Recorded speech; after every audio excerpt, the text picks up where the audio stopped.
बाप रे बाप साथीहरू, हर्का साम्पाङलाई जनताको माया हिजो भन्दा आज, आज भन्दा भोलि, भोलि भन्दा पर्सि भने झैँ दिन प्रतिदिन जनताको माया थपिँदै गएको छ साथीहरू।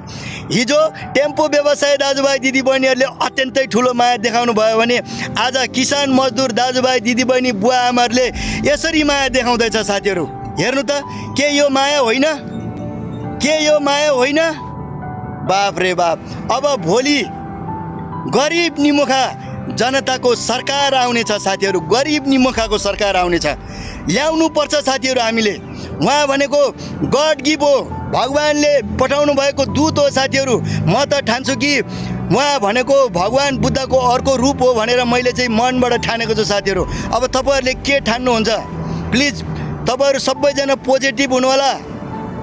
यो कुनै होइन व्यक्तिको लागि, कुनै स्वार्थको लागि पनि गरिएको पनि होइन, भनिएको पनि होइन।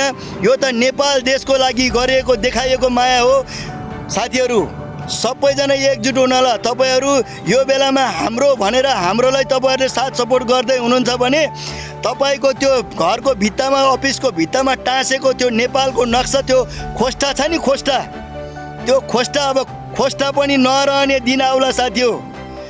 हर्का साम्पाङले पटक पटक भनिरहेको छु, मैले त बुझिसकेँ साथीहरू।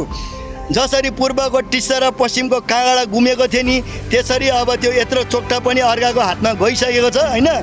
सिर्फ हामीलाई त्यो तेरो होइला भनेर देखाउनलाई एउटा खोस्टा मात्रै, त्यो आँखाको त्यो रमझम त्यो देखाएको मात्रै हो। ओरिजिनली गइसक्यो। त्यसो हुँदा पो अनि हर्का साम्पाङले पनि माटो चिन्न राखेको, यो हाम्रो नेपालको माटो हो, यो हाम्रो भनेर प्रमाण गर्नको लागि, प्रुफ देखाउनको लागि चाहिँ त्यो माटो चिन्न राखेको। नत्र भने त हर्का साम्पाङले आलु प्याज गोलभेडा होइन, त्यो साँडेको फल सबै राख्थ्यो होला। किन राखेन त? यति कुरा बुझ्नुपर्छ साथीहरू। Please be positive. अब चुनाव पनि नजिकै आइसक्यो, मात्रै अब कति 5-7 दिन बाँकी छ होइन।